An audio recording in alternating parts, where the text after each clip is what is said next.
What's up, y'all? Today we're gonna be doing 5 tips that'll instantly upgrade your home cooking. Let's go.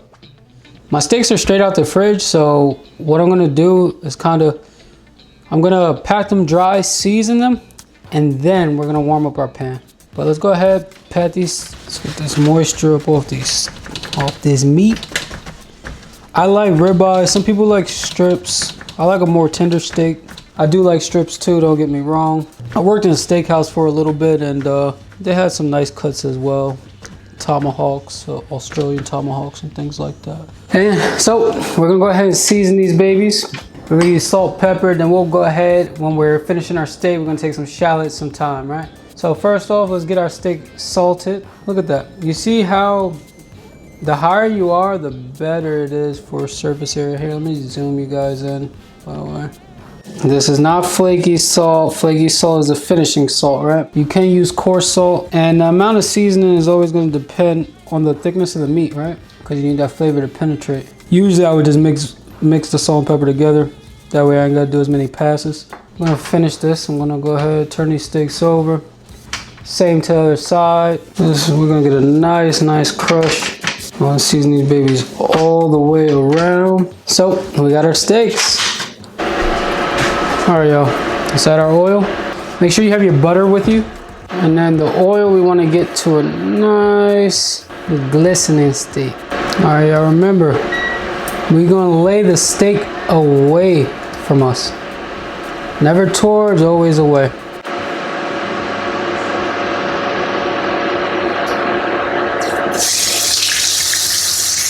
All right, I'm going to press that down.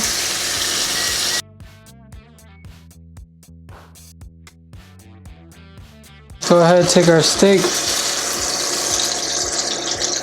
Look at that. See it. So we're gonna go ahead and sear it on the other side. We're gonna add in our garlic, and then we got some butter. And then we're just gonna baste in the pan. Yeah, you know what? Let's add some thyme. Get some thyme going.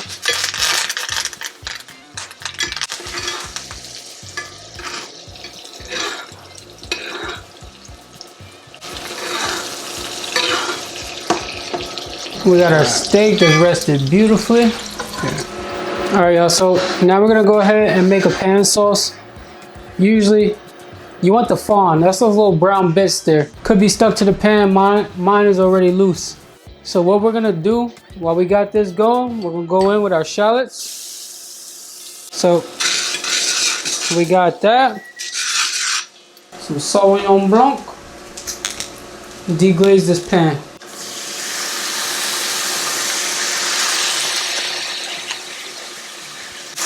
Alright, beautiful. I actually want to get a little bit more in there. And after that, we got some beef stock. We're going to go ahead, add our beef stock. And we're going to let this simmer down. Let it reduce. We got time. It's a simple pan sauce, y'all. Some shallots, some wine. While it's reducing, I'm going to throw in that thyme that we had. I'll pick it back out. Y'all don't understand how good this smells. Alright, y'all, I'm gonna show y'all how we want our sauce. I added some salt and pepper. Sorry, my camera died. I actually fished this thyme out. If you don't know already, I talked to y'all about butter and emulsifier, right? So you want a nice, glossy, beautiful sauce. We're gonna mount it with butter, right? So mounting with butter basically just means finishing it off with butter. Start off with some butter and throw it in our pan, and we're just gonna whisk away. Makes it nice, glossy. It'll thicken it up beautifully.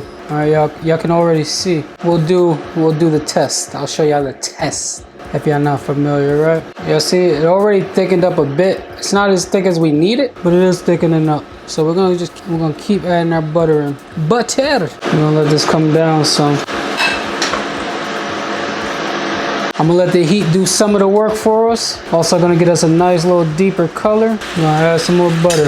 I'm gonna kill the heat. I don't know if y'all can see how thick it is. And then in there, I kept the shallots and everything. Let's go ahead, let me show y'all what I'm talking about, right? So this is what they call nappe, right? We see it, you see how our sauce is just there, and then if you swipe your finger through it, it just stays clean. So that's the perfect consistency for our sauce. Beautiful.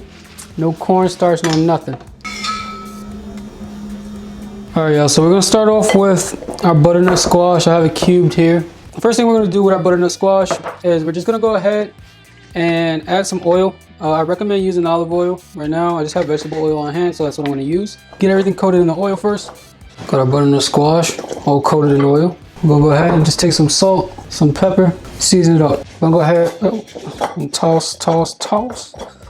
Nothing crazy on the seasoning end, just some salt and pepper. You can put them on your sheet tray with parchment. I'm actually gonna use a cooling rack, roasting rack, just cause I like the heat all the way around whatever we're cooking. So we're gonna pop these in the oven for, let's say 30 minutes. I got my oven at 375. Sometimes I do 425, but let's go ahead and get this going. This is our roasted butternut squash, y'all. All right, I'm gonna squeeze that in there onto that squash. It's the squash. We're gonna go ahead and put that on our plate. All right, y'all, this steak is rested. I'm gonna go ahead and show y'all. We're gonna cut it open and I'm gonna show y'all everything, but let's take a look at this first. Let's go ahead, I just wanna cut this steak. All right, y'all, let's look at this steak number one. This is very, very, very moist, juicy steak. This is our steak, beautiful. And that's been resting.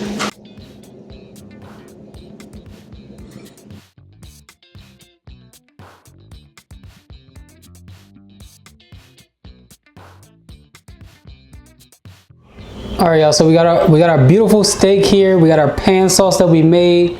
We have our butternut squash finished off with that acid. Let's go ahead and test. With the butternut squash, remember, we just roasted this and then we finished it with some lemon juice. Very, very simple. When I tell y'all, the little bit of acid, the brightness that it brings is just amazing. Man, like these things, give it a try. Let me know how you like it.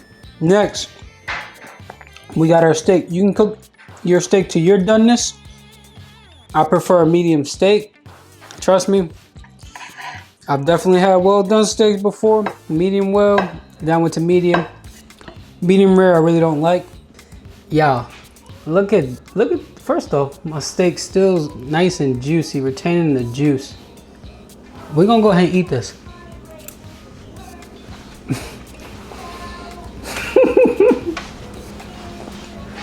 This is it right here. This is it.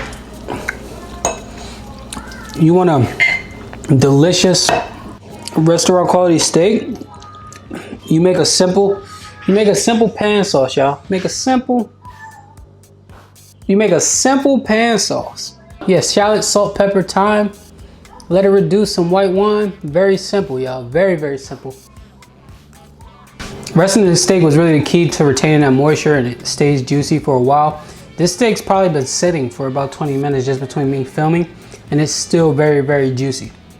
The food was really good. One, we did our butternut squash roasted with the acid balance. That is definitely a key. It'll brighten up your food, so do not forget it. 2, searing your steak properly and seasoning properly. You want to season high so you get a nice amount of coverage. And then you also want to season your steak. You also want to sear your steak and you don't want to move it because you want to get a nice crust, a beautiful crust. So you can get those sears at home. Another thing we did was make a pan sauce. Very simple. We took the fond, we deglazed it with some wine, added some aromatics, added some stock, reduced it down, and then we mounted it with butter. Those are the simple things that you can do at home to elevate your cooking. So do not forget it. Like, really don't forget it. But yeah, overall, I love this. I actually love the steak. I was like, yeah, it's so simple, but guess what? It's so damn good. I really hope that y'all enjoyed the video. Stay tuned. See me in the next one. Until then, be safe. Stay blessed. Bye.